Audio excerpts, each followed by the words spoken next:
What is going on, sports card fiends? Hopefully you guys are having a wonderful day, and today we're here with a video on the Prism Boom retrospective of one of the craziest moments of last year. I made a video covering it at the time, kind of talking about comparing messy Prisms to messy rookies, because at the time it was actually a comparison that people were making. Why they were making it, I mean, from what I could tell, it just seemed like a lot of basketball people that were kind of coming into the soccer sphere and didn't really understand what the market was saying as a whole. They just kind of understood what they understood, and they were like, all right, well, Prism's what I know. That's the first Prism. And this was during the time of kind of the first Prism being just insanely overvalued, because people thought that that was essentially the set in terms of just a good base product. And so at the time, in those videos, it honestly was a comparison that had to be made. I mean, people were actually just losing their mind. I couldn't understand what was going on, but obviously people were interested in soccer. That's what it showed me more so than anything, is that people wanted to get involved. They just didn't know exactly how to get involved yet, and that's okay. Problem is, a lot of people lost money on that, and that is what we're going to take a look at now, kind of dissecting how it happened and how you could avoid it maybe going forward. So hopping on over to Card Ladder right now to give it a peek. I actually unsubscribed to Card Ladder recently because I just don't think I get enough out of it in terms of soccer cards. I mean, they do have some stuff, and honestly, they've gotten a little bit better in kind of adding some other things. But overall, they've just done a very poor job at impressing me. So we won't have the furthest back prices. However, I do remember what they were, and so I can kind of speak from experience. The first thing I'm going to say before we go ahead and scroll into one of these pictures is that, I mean, the market doesn't have to operate efficiently. I mean, even if you think the market should operate a certain way, and even if it would make sense that the market operates that way, in terms of me thinking that messy rookies should have gotten a boom before first Prism cards, like it doesn't really make any sense. But that's the thing, the market doesn't have to make sense, you just have to make sense of the market, because the market's just people doing what they want to do. You can't decide what they want to do, you merely just have to observe and take notes. And that is exactly what I did. So going back and taking a look here, we'll look at the 2014 PSA 10 Prism. And oh, maybe I still do have the full, okay, I thought I didn't have the full chart still. But luckily enough, we still have that here, and so we can see all there is to see. So, I mean, is there really a whole lot that I need to go ahead and say here? In terms of rate of growth, 3,000%. So starting price $16, current price $500. Also, during that time, they reached 3,700. So you can see where the craze was and where we're at now. So, I mean, just taking a look here, we can see what happened. Essentially, I mean, no one was grading these cards, first off. So I'm going to add that. This is an example of what happens when a card becomes worth a ton of money to people, but there's also going to be a ton more being sent to PSA, because during this time where this thing is shooting up in price, in what is this, March, $70, which even at $70 I'd be like, it's a little overpriced, whatever. But goes from 70 all the way up to at the top 3,000. I mean, in reality, it probably, most of the time was peaking between 1,000 and 2,000, which still is just absurd for a card that was worth $70 in March. But that's just kind of, I mean, in the realm of cards this last year, stuff would blow up and people would then have to decide, does it make sense that it's blowing up or does it not? And here in this case, it doesn't. That's why knowledge will always win, because if you have some sort of knowledge of what the market is for these Prisms, you would know that there are so many of these raw that, I mean, the only reason they're getting up to that absurd price is because PSA just didn't have enough back from grading.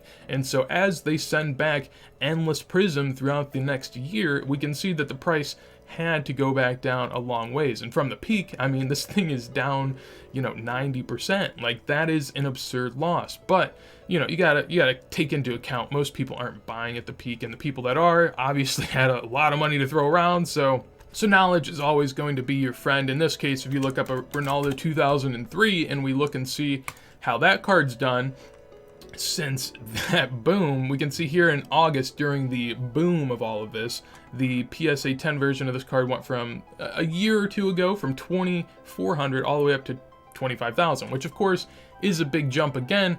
But when we compare it to the Prism that jumped from $70 to $3,000, it's proportionally nowhere near that, and this card actually is going to hold value to people. So Will the price stay up there? Who knows, but at least there's some sort of value it gives people, unlike the Prism, that is just essentially a base card that people trade around and try to flip. And I mean, you can see here, I mean, there's not a whole lot I have to say, but this card has done extremely well since last year.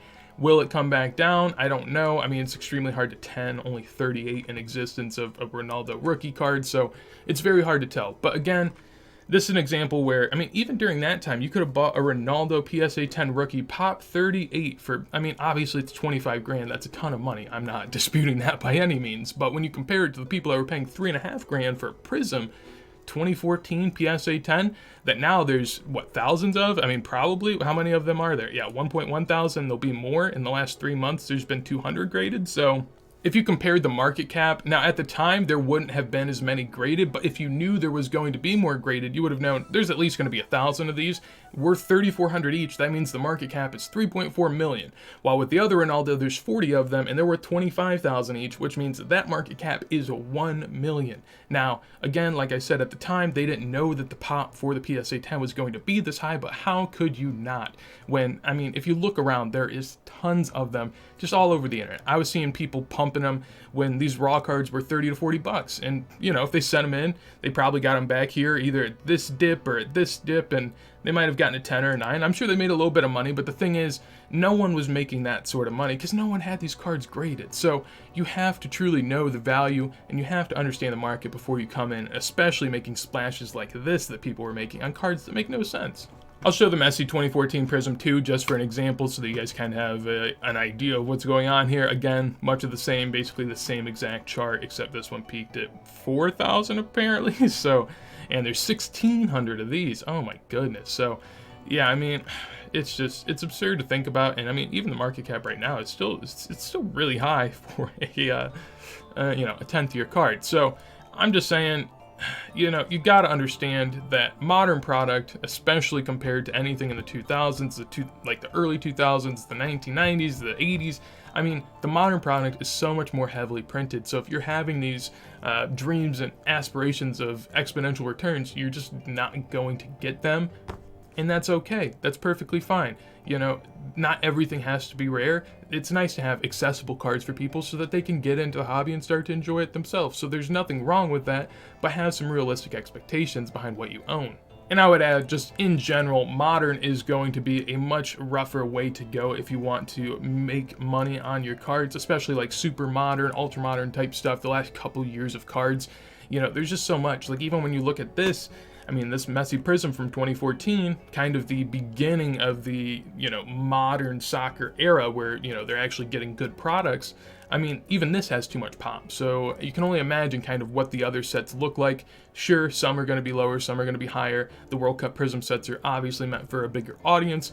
But at the same time, if this stuff can't hold, you know, a good premium, then you got to just pick your spots. You can't just throw all of your money on the table on a ton of different things and hope that it works out. You have to really be calculated and put in a lot of research into what you are buying and what you're going to own. And that's why it always pays to be more of a collector than an investor, because if you're someone that's collecting for yourself, for true value, for what you enjoy, you at least have a baseline that's going to guide you throughout the hobby rather than a price graph. Because if you looked at this price graph, once this was at 4,000 and then went down to 1,000, you'll be like, oh my God, 75% decrease. Should I buy now? I mean, that's, you know, what if we go back up? Let's buy now. And then you're down to 300, you know? So that's the thing. If you're buying for the stonks, you know, it might work out for you, but if you're buying for yourself, it's almost guaranteed to work out for you. But yeah, that is my look back on the Prism boom of last year. Honestly, one of the craziest moments in the hobby. I remember, I mean, personally, you know, had I known what this was going to be like, I would have just sold all the Prism I own at the time.